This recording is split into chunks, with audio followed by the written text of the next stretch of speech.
How to hide apps using Hide You. Hello everyone, welcome back to our channel.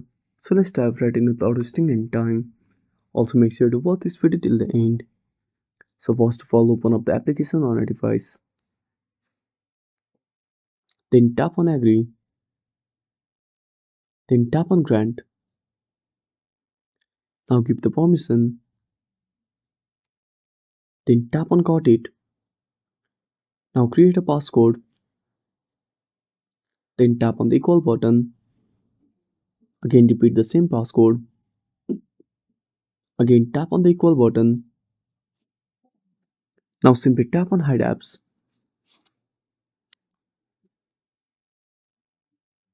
Now select the application.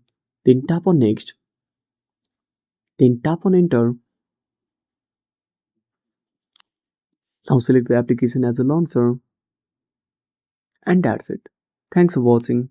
Make sure to subscribe our channel and hit the bell icon. See you in the next video.